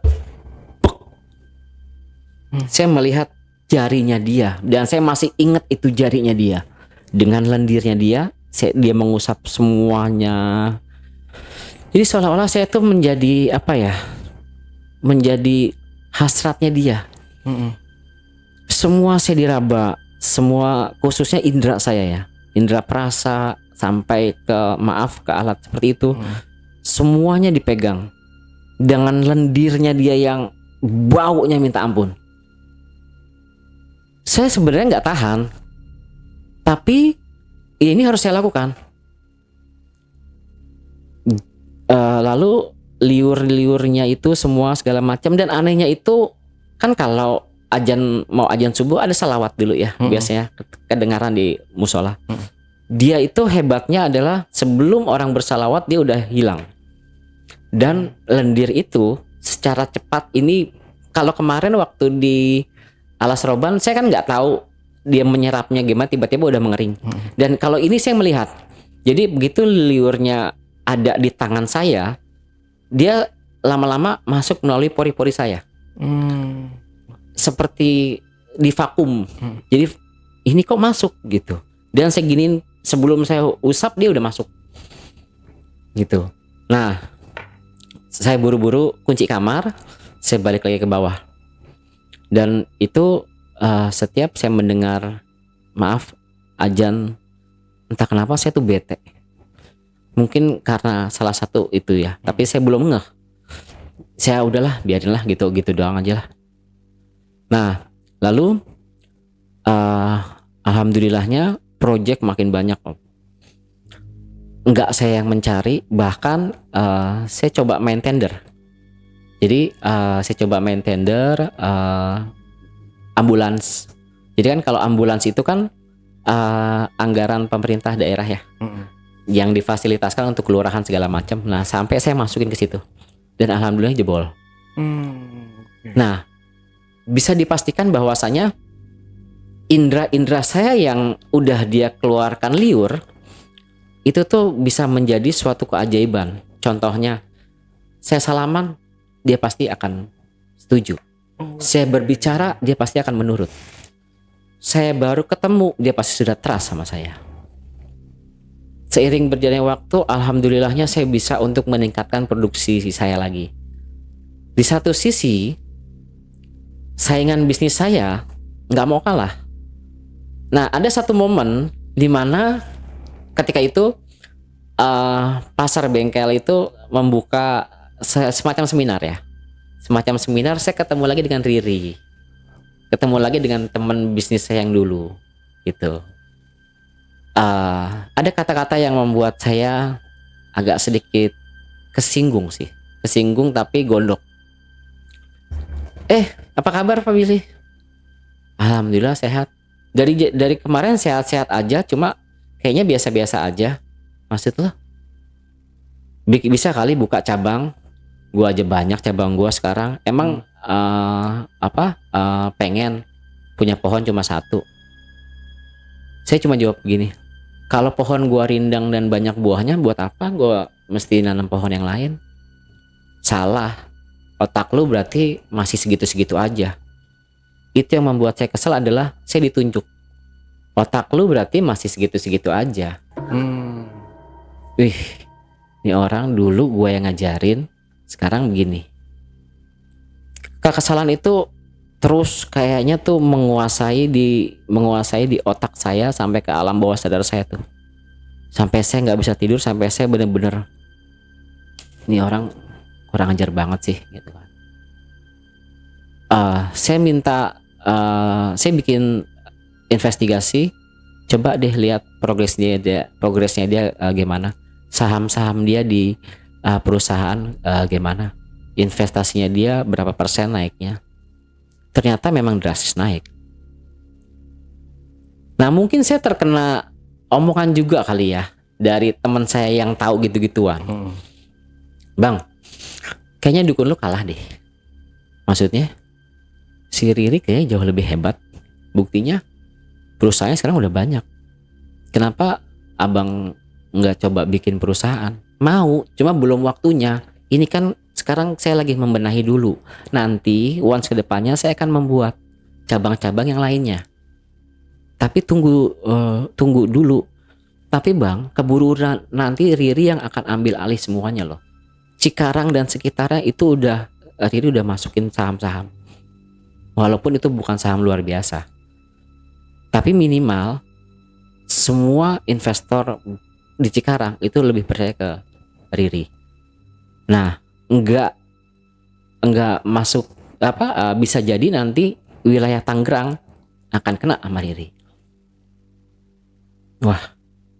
Terus saya harus gimana dong? Cegah, Bang. Saya ingat kata-katanya itu terbesit di pikiran saya. Berarti otak lu segitu-gitu aja. Padahal dulu kan dia yang saya kan yang ngajarin dia. Sampai akhirnya saya berpikiran jelek. Gua blok nih orang, otomatis wilayah Cikarang dan sekitarnya akan ke gua, ke saya gitu. Jadi di situ ibaratnya kalau bangsa pasar ini yang terkenal itu ya saya dan Riri gitu kan. Nah udah gitu saya dengan nekatnya, bisa nggak ya Mbah Anom itu buat nyantet orang. Walaupun saya ragu, saya minta anterin lagi karena nggak bisa ke sana sendiri, harus dengan jalur yang biasa nganterin. Dia cuma bilang begini. Akhirnya saya ke situ lagi, saya minta dijadwalin. Emang belum selesai Pak? Udah, ini kasus baru. Iya. Kapan bisa nganterin? Kasusnya apa dulu? Pokoknya orang itu berbicara itu cuma seperlunya. Kalau mau menuju ke sana, mungkin dia punya akses ke sana, saya nggak tahu ya. Tujuannya apa dulu?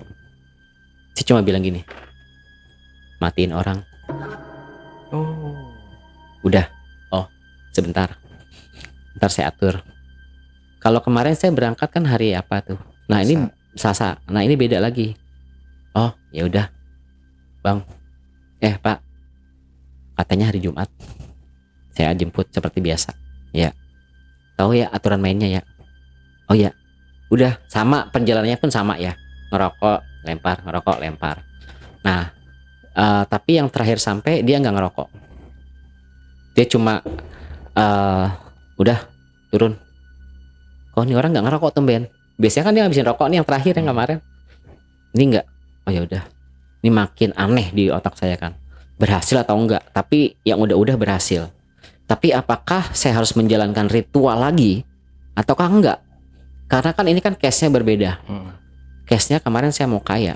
Sekarang saya mau membunuh orang dengan harapan apa yang dia punya beralih ke saya. Kayaknya di pikiran saya nggak ada ritual. Dan ternyata begitu saya sampai di sana, nggak lama, nggak kayak nggak seperti sebelumnya lama kan yang jemput, ini nggak. Saya turun udah ada, anehnya itu. Jadi seolah-olah dia tuh udah mempersiapkan. Ayo langsung, ya langsung. Jalanannya masih sama. Langsung udah gitu mbahnya pun udah nunggu dengan sesajennya dia yang udah dia persiapkan. Apakah dia udah dikasih tahu oleh yang nganter saya ataukah gimana, saya kurang tahu ya. Yang jelas sajian itu udah ada di situ. Mau langsung atau mau sakit dulu. Kalau mau langsung, kayaknya di hati saya nggak ikhlas karena saya masih kesel nih. Bayangin saya ditunjuk di depan umum, otak lu nggak dipakai. Itu masih ada di otak saya, di pikiran saya. Sakit-sakit dulu mbah. Sakit, parah atau enggak? Ya pelan-pelan aja. Tapi ujung-ujungnya mati. Ya dikasih tau lah maharnya dia. Murah, mahal, luar biasa gitulah. Saya kepengennya, saya pikir yang luar biasa itu cepat mati gitu kan. Sakitnya nggak lama-lama banget gitu. Ya udah saya pilih yang paten. Udah saya bayar mahar. Udah, siapa namanya? Saya sebutin namanya. Ada fotonya nggak? Saya kasih tahu foto di handphone. Ini. Oh ya, namanya ini. Oh ya, itu ayam hitam. Ayam hitamnya 2. Jadi ayam hitam 2 itu diikat. Yang satu itu buat disiksa. Yang satu ini ntar endingnya bakal dipotong. Gitu kronologisnya. Jadi ayamnya 2, dilihat wajahnya kayak gitu. Ya udah. Nih sakit kepala dulu ya. Kepalanya ditusuk. Terus wes kamu mulai. Saya pulang. Udah saya pulang biasa, nggak bawa apapun, nggak bawa kayak biasanya. Tapi makhluk itu masih terus ikut saya karena selama saya selama kesuksesan saya itu dan selama karir saya naik lagi, aroma itu nggak pernah hilang dari rumah saya. Dan saya masih menjalani tiap hari Selasa itu melayani dia. Gitu. Walaupun ikhlas nggak ikhlas, tapi hasilnya ada. Saya bisa mensejahterakan keluarga saya bisa bayar karyawan saya, bahkan saya bisa semua investasi semua saya bisa. Terdengar kabar lah bahwasanya Riri masuk rumah sakit, migran, migran, masuk rumah sakit. Oh iya, oh ya udah, semoga lekas sembuh deh, gitu kan. Terus kebetulan kita ada grup motor kan, grup-grup spare part dan grup-grup pengusaha. GWS ya Ri, semoga lekas sembuh. Dan dia selfie dengan oksigen di mulutnya dia. Kok saya lihat kok wajahnya kok udah mulai berbeda gitu. Saya nggak tahu apa yang Mbah lakukan. Terus udah gitu semakin kesini dokter mendiagnosa bahwasanya paru-paru karena faktor AC. Emang iya ya? Ada kesepakatan, yuk kita patungan yuk buat Riri yuk segala macem. Oke, saya ikut patungan, tapi saya nggak pernah ke rumah sakit itu karena saya masih kesal gitu ya. Saya patungan pun, maksudnya donasi pun saya nggak pakai nama, udah ke admin, udah hamba Allah gitu aja. Udah sekian, udah gitu. Semakin lama kecantikannya semakin pudar. Jujur kalau dibilang cantik karena semua orang itu kalau laki-laki melihat sosoknya Riri ini pasti orang akan begini, tinggi, langsing, cantik, putih gitu. Bahkan saya pun terkadang melihat, iyalah apapun lu bisa lakukan karena lu cantik. Walaupun lu nggak pinter sekalipun orang ngeliat lu cantik udah iya aja gitu. Nah tapi kecantikannya semakin lama saya lihat semakin hilang nih. Terus semakin kurus dan lama-lama itu kayak tulang dibalut kulit. Kayak tulang sama kulit aja. Perusahaannya otomatis dia ambang kehancuran dong. Disitulah baru Selasa malam begitu jin itu datang meluk saya, dia cuma berbisik begini sama saya, sudah waktunya ambil apa yang kamu bisa ambil. Akhirnya saya memanfaatkan momen tersebut. Saya coba bernegosiasi dengan para investor dan juga yang ada di grup tersebut bahwasanya gue siap untuk membeli saham apa yang Riri punya. Disitulah baru semua orang berbondong-bondong untuk mau kerjasama sama saya. Bahagia nggak saya? Bahagia secara personal ya. Tapi saya melihat Riri semakin lama yang akhirnya maaf, dokter itu nggak bisa buat ngasih oksigen lagi, Om. Karena apa? Karena mulutnya tuh kebuka dan lidahnya tuh keluar. Jadi keganjel. Jadi dia nggak bisa. Mau nggak mau hanya infus yang hanya oksigen yang di sini. Jadi nggak uap. Nggak bisa karena lidahnya keluar terus. Ini saya nggak tahu apa yang dilakukan sama Mbah. Cuma yang jelas ini yang saya lakukan berhasil. Dan semua udah gue punya nih. Semua udah saya punya. Saya tinggal nunggu waktunya kapan tiba gitu. Dan pada akhirnya selang beberapa minggu kemudian saya siang itu kalau nggak salah itu minggu malam tepatnya sebelum subuh. Ada yang telepon saya. Bil, udah tahu kabar belum? Apa? Riri udah nggak ada. Innalillahi. Yakin? Ya. Berarti kalau saya flashback, ayam yang kedua itu udah ditebas. Ayam yang pertama itu kan cuma buat menyakiti. Ayam yang kedua itu udah ditebas. Gitu.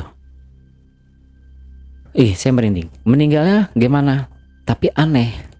Meninggalnya itu mulutnya nggak bisa mingkem. Mulutnya nggak bisa nutup. Matanya mendelik.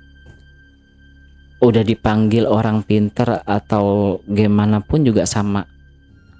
Terus gimana? Ya mau nggak mau dikuburin.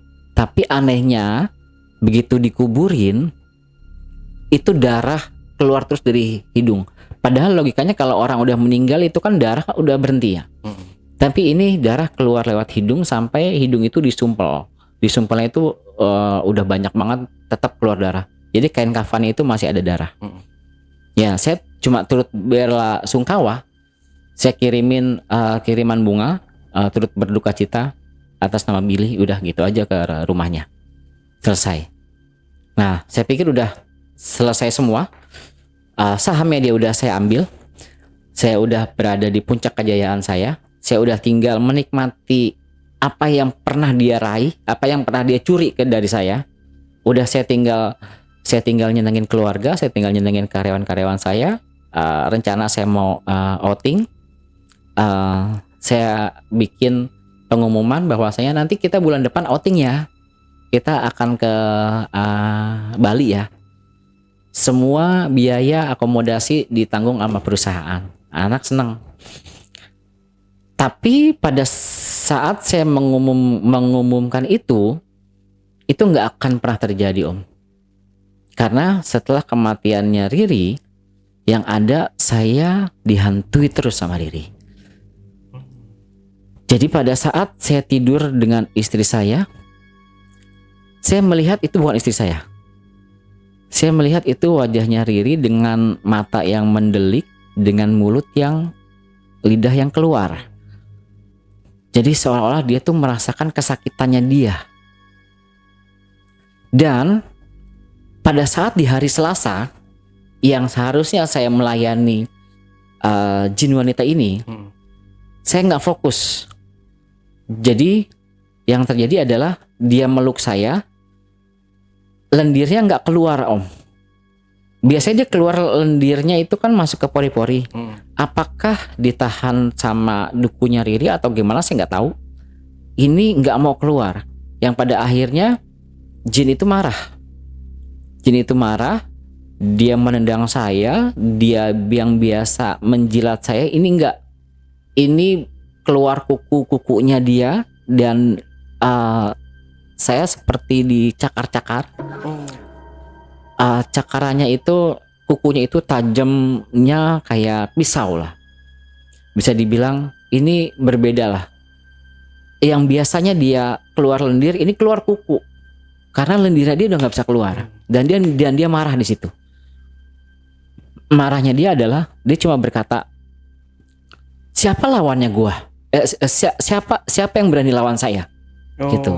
Jadi seolah-olah kematiannya Riri ini jadi mengundang dukunya Riri untuk melakukan suatu aksi ke saya. Kayak balas dendam gitu. Jadi kayak balas dendam. Wah, ini gawat ini. Kok dia jadi marah-marah ke saya? Saya nggak berani balik lagi ke mana, ke Alas Saroban, ke tempatnya Mbah. Karena yang terjadi pada saat itu udah crowded banget. Dalam artian saya harus memanage waktu buat persiapan outing. Saya harus menyiapkan akomodasi. Saya harus hitung-hitungan pengeluarannya, budgetnya berapa, kaosnya gimana. Dan saya harus bikin rundown kira-kira apa yang bagus. Saya nggak sempat buat ke sana. Nah, nggak sempatnya saya buat ke sana malah menyebabkan itu seperti bumerang ke saya. Jadi apa yang dirasakan Riri dirasakan juga oleh saya. Gitu. Awalnya saya sesak nafas. Saya dibawa ke rumah sakit. Nah, hasil daripada diagnosa dokter hampir sama dengan Riri. Bedanya adalah Riri pusing, saya enggak. Saya sesak nafas, saya dikasih uap dan lain sebagainya. Dokter menyatakan bahwasanya ini harus benar-benar istirahat total. Nggak bisa lama dok, sekarang saya butuh kerja. Nggak bisa pak, bapak harus melakukan ini. Jadi ada beberapa tindakan yang harus dilakukan. Sesak nafasnya bapak ini bukan disebabkan oleh tenggorokan, bisa jadi karena paru-paru, bisa jadi karena pernapasan bapak yang kesumbat, atau mungkin kata-katanya sama, atau mungkin AC-nya bapak nggak bagus. Setahu saya kata-kata itu ada di grup pada saat Riri sakit. Jadi itu seolah-olah berbalik ke saya. Apakah ini balas dendam dukunya Riri ataukah gimana, saya nggak tahu. Cuma yang jelas saya nggak berani buat berkata apapun. Saya cuma pasrah. Semua yang udah saya miliki saat itu udah nggak ada lagi tuh di pikiran saya. Saya cuma ngejalanin, menikmati aja, dan saya udah pasrah. Sampai di satu titik istri saya menemani saya. Dikala saya katanya istri saya, karena saya udah nggak sadar, saya tuh jantung saya tiba-tiba lemah di rumah sakit ya. Jantung saya tiba-tiba lemah dan napas saya udah gitu. Nah, istri saya hubungi keluarga saya dan dokter menyatakan bahwasanya, kata-kata dokter, Bu, bantu doa ya. Berarti itu kan udah waktunya. Bu, bantu doa ya. Kalau memang terjadi apa-apa, ya mudah-mudahan semuanya dipermudah. Tapi mudah-mudahan juga ada mukjizat dari Tuhan. Kan dokter selalu berkata seperti itu kalau orang sedang di ujung gitu ya. Nah, udah gitu, saya nggak tahu apa yang terjadi. Yang saya tahu adalah saya berada di tempat yang lain. Nah, ini di sini yang membuat saya takut-takutnya. Jadi saya seolah-olah itu berada di tanah yang tanpa ada ujung. Kalau ibarat kata orang berlayar, itu lautan tanpa daratan. Saya takutnya. Di situ cahayanya cuma petang menjelang malam. Jadi kayak kuning ke merah-merahan. Itu sepanjang jalan saya itu yang saya temuin itu cuma tanah, nggak ada ujungnya. Saya sendiri. Apakah ini yang dimaksud dengan padang mahsyar atau apa? Saya nggak tahu. Yang jelas itu saya takutnya. Lalu saya jalan nggak tahu tujuannya. Saya jatuh karena karena lelah, capek. Lalu saya bangun lagi. Kayak pada saat saya tertidur, pada saat saya lemas, saya terbangun tuh ada sedikit energi walaupun cuma minus dikit. Saya jalan lagi, terus saya jalan. saya jatuh lagi. Begitu terus berulang-ulang kali, yang saya rasakan itu sampai 4 atau 5 hari mungkin. Karena saya jalan itu udah ratusan kilo mungkin. Kalau memang saya mati, kenapa saya masih merasakan diginiin sakit? Tapi saya di mana? Saya nggak tahu. Nah, disitulah baru saya menemukan sesuatu yang bisa dibilang cabang ya. Jadi ada satu jalan, kiri atau kanan. Saya di situ nggak melihat. Saya di situ merasakan ke kiri aja. Begitu saya ke kiri, yang ada di situ saya terperangkap oleh suatu rantai yang nggak bisa, benar-benar nggak bisa digoyangkan apapun. Jadi kayak kalau di hutan kita sering melihat jebakan babi yang begini. Nah, saya seperti itu. Jadi begitu saya ke kiri, seolah-olah kaki saya itu dua-duanya itu udah tercengkram. Udah tercengkram. Jadi tercengkram dan saya nggak bisa gimana-gimana. Saya teriak pun percuma, nggak ada siapapun di sana. Saya minta tolong juga ke siapa, nggak ada siapa-siapa. Ternyata pada saat saya sedang menjerit itu, datanglah si perempuan ular itu ke saya. Perempuan ular itu datang di depan saya, dan di belakang saya itu ada sosok yang mendampingi Riri. Jadi Riri itu nggak sendiri ternyata, benar. Jadi ada sosok yang mendampingi Riri. Nah, si ular ini cuma berkata sama saya, udah puas kan? Semua yang lu pengen, semua yang kamu pengen, semua udah kamu dapatkan. Ya sudah, kamu tinggal menikmati hasilnya. Maksudnya apa? Saya sakit, tolong lepasin. Saya sakit, tolong lepasin. Sedangkan di belakang saya, yang jagain Riri itu berkata begini, apapun konsekuensinya, apapun yang Anda jalankan, itu akan Anda terima hasilnya. Baik atau buruknya, itu Anda yang merasakan. Jadilah diri Anda sendiri, jangan pernah menjadi orang lain yang hanya menuruti egois tanpa ada tanpa ada pondasi. Memang saya nggak ada pondasi ketika itu. Saya ikutin emosi saya aja. Pengen kaya, saya pengen kaya. Ikuti kata hati Anda. Jangan pernah Anda mengikuti ego Anda.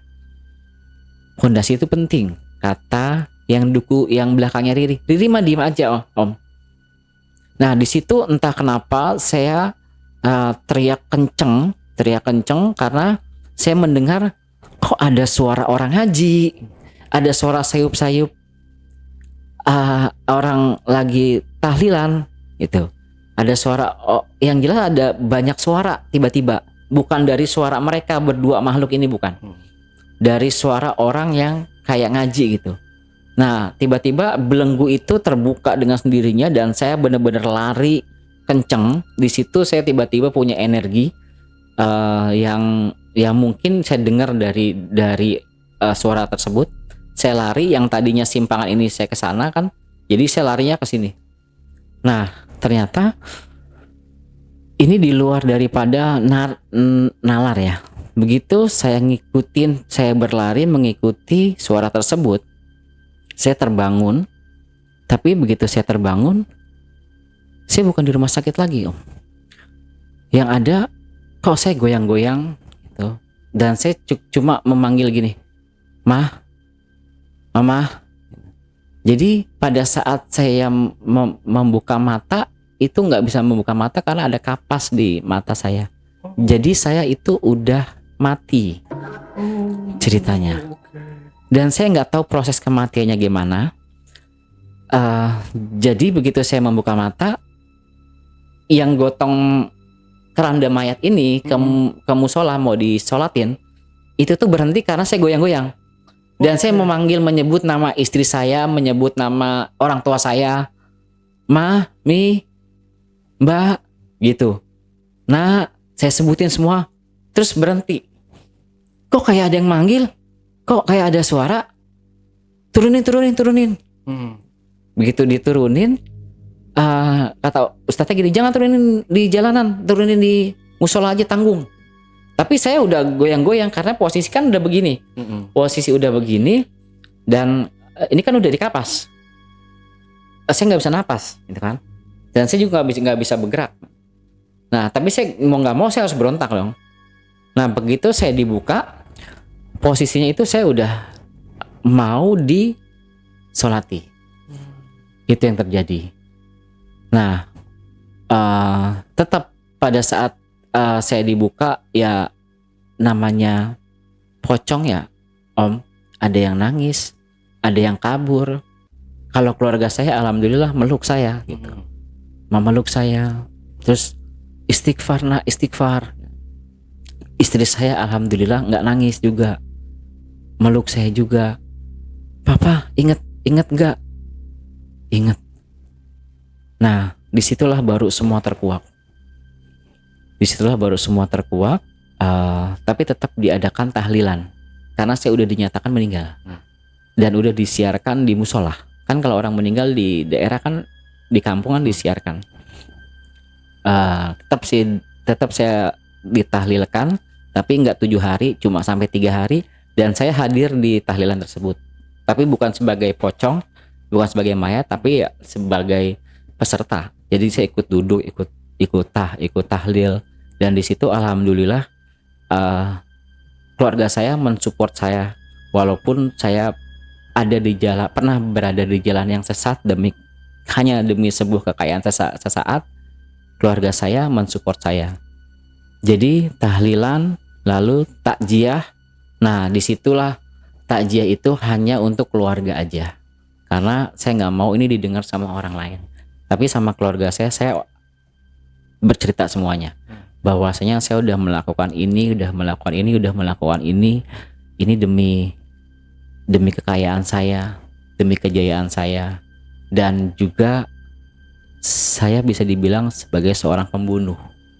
Saya bilang begitu ke ustadz yang tausiah di rumah saya, dan alhamdulillahnya keluarga saya mensupport saya bahwasanya udah, itu yang berlalu udah, biarlah berlalu.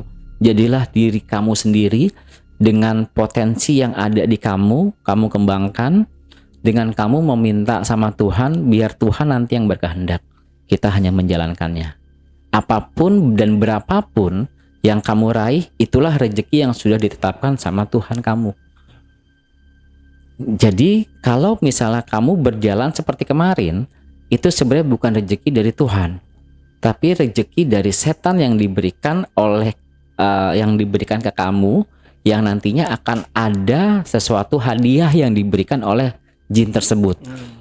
Nah, berarti secara nggak langsung saya sudah memberikan hadiah jin itu teman kerja saya sendiri, gitu. Nah, disitulah baru pemikiran saya kebuka bahwasanya rezeki yang sudah ditetapkan sama Tuhan itu adalah potensi yang ada di diri kita untuk kita kembangkan, biar nanti doa dan usaha yang menentukan itu adalah Tuhan. Di situ Om, baru saya kebuka semuanya, dan alhamdulillahnya sampai dengan sekarang saya menjalani kehidupan ini dan pekerjaan ini dengan apa yang udah ditetapkan tersebut. Jadi saya punya fondasi bahwasanya potensi gue segini, rezeki saya segini, ya udah kita nikmatin bareng-bareng. Dan itu rasanya jauh lebih plong, lebih nikmat dibandingkan dengan kekayaan yang kemarin bercucuran dari manapun, yang ada negatif yang ada di pikiran saya. Begitu jadi ceritanya. Oke.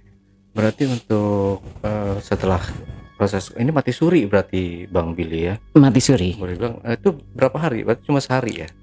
Nggak sampai sehari. Jadi kan meninggalnya itu kebetulan itu kan sebelum zuhur. Jadi prosesnya pengennya kalau orang meninggal itu kan pengennya buru-buru dikubur. Iya, betul. Jadi saya meninggal di jam 10:30, lalu langsung keluarga gercep untuk memandikan segala macam, biar nanti habis sholat zuhur langsung disolatkan dan langsung dikuburkan. Tapi yang saya rasakan di sana itu berhari-hari, padahal cuma 10:30 sampai jam 12 lah, Belum jam 12 malah kan belum zuhur Oke. gitu. Nah, berarti juga kan setelah kematian itu ini udah kebongkar semua nih ya Kebongkar. sama keluarga ya, udah istri udah mengetahui isi kamar itu. Tahu. Saya bongkar semua. Saya kasih tahu bahwasanya saya kasih tahu ini kamarnya gitu. Dan akhirnya saya terserah semua kemauan istri, mau pindah silakan, mau enggak silakan gitu. Jadi rumah itu akhirnya ya tetap di situ, cuma saya yang agak pindah. Jadi saya pindah tapi rumahnya masih ada. Nah, terus untuk memutus perjanjian dengan jin ini atau memutus pesugihan ini gimana? Nah, kalau menurut dari pandangan spiritual guru saya yang tausiah ke saya, itu enggak, kalau kita mau memutuskan itu pastinya akan perang. Jadi kayak perang itu sebenarnya udah terjadi pada saat Riri meninggal. Itu perang dengan dukunnya saya. Oke. Nah, untuk memutuskan rantai perjanjiannya itu ternyata terjadi pada saat saya mati tersebut. Nah, secara otomatis dia udah nggak bisa melawan karena itu udah alamnya udah berbeda. Dan yang mengalahkan itu semua adalah doa dari orang tua saya, dari istri saya, dari saudara-saudara saya yang pada saat saya meninggal itu ditahlilkan. Nah, itu secara otomatis putus. Karena dia nggak bisa buat masuk lagi ke saya. Itu kata yang tausiah di saya sih. Ya, berarti sama kayak ini ya, kalau misalkan istri kita meninggal itu berarti kan cerai mati gitu. Iya, cerai mati, putus. Langsung, Nah, ya seperti itu. Tapi kalau peperangan antara dukun dan dukun itu terjadi pada saat saya sakit. Gitu. Nah, itu dukunya Riri dan si Mbah itu. Oke, berarti dari setelah kejadian ini Bang Billy sama istri memulai lagi dari nol ya. Memulai lagi dari nol. Dari nol sih maksud dalam artian nol ini maksudnya kita semuanya pasrah ya. Pasrah dalam artian ya waktunya kita sholat jamaah, waktu kita kumpul dengan keluarga, ayo kita kumpul dengan keluarga. Waktunya kita untuk nyenengin anak-anak, nyenengin teman-teman, ayo kita nyenengin bareng-bareng gitu. Jadi kayaknya hati jauh lebih plong dibandingkan dengan kemarin pada saat saya bergelimang harta tapi bukan saya yang mencari gitu. Ya, masih diselamatkan ya, Tuhan masih sayang sama Bang Billy, sama keluarga salah ya. Satunya Tuh. Apalagi kalau misalkan udah kejadian amit-amit keluarga yang jadi tumbal kan bisa lebih hancur lagi ya. Iya, karena kan di situ kan memang awalnya kan si Mbak kan bilang kalau nggak mau dilanjutkan keluarganya yang mati, berarti buat apa kekayaan saya? Ya udah saya lanjutkan. Tapi endingnya ya alhamdulillahnya rantai itu putus di jalan yang pada saat saya meninggal. Jadi ya kayak cerai mati gitu. Jadi saya nggak perlu mengorbankan keluarga saya, cukup diri saya aja yang dikorbankan. Tapi alhamdulillahnya Tuhan masih sayang sama saya. Jadi pada saat saya mau mati, padahal itu kuburan udah jadi gitu. Iya, udah digali, udah persiapan semuanya, udah pasti kan ya. dari begitu ada dengar kabar warga meninggal langsung RT kan mesen kuburan segala macam udah disiapkan. Gitu. Oke, Bang Billy ya, cerita yang keren menurut saya ini ya, bahkan ini bisa sampai 2 jam. Oke, dari sini Bang Billy mungkin ada yang mau ditambahkan atau pesan-pesannya mungkin ke penonton di rumah, silahkan. Ya, kalau untuk pesan-pesan dari saya sih, apapun bentuknya, apapun pekerjaan Anda, cintailah pekerjaan Anda. Berapapun hasilnya, itu adalah doa dari keluarga Anda. Dan bentuk apapun yang akan dihasilkan itu adalah karunia Tuhan untuk keluarga Anda. Jadi jadilah diri sendiri, jangan pernah Anda merasa iri dengan orang lain karena rezeki, umur dan jodoh itu semua udah diatur sama Allah. Itu aja sih. Oke, Bang Billy, terima kasih. Terima buat kasih ceritanya. kembali. Oke, JPKers, setelah tadi obrolan misteri jejak backpacker bersama narasumber kita, Bang Billy. Jangan lupa untuk selalu support channel YouTube Jejak Backpacker dan channel YouTube Ale Jejak Backpacker. Buat teman-teman juga yang punya pengalaman menarik dan ingin berbagi cerita di channel YouTube Jejak Backpacker, teman-teman dapat menghubungi admin melalui nomor WhatsApp di 0858 47683 atau di 0852 1234 5683, atau teman-teman juga bisa mengirimkan cerita kalian melalui email di admin@jejakbackpacker.id. Wassalamualaikum warahmatullahi wabarakatuh. Waalaikumsalam. Oke, Bang Billy, terima kasih. Terima kasih ya. banyak Om. Sehat selalu Bang Amin, Billy, dan amin. semoga ya terus jangan mengulangi kesalahan yang sama Bang Iya. Billy ya. Pasti. Amin. Amin, amin, amin. Sampai jumpa.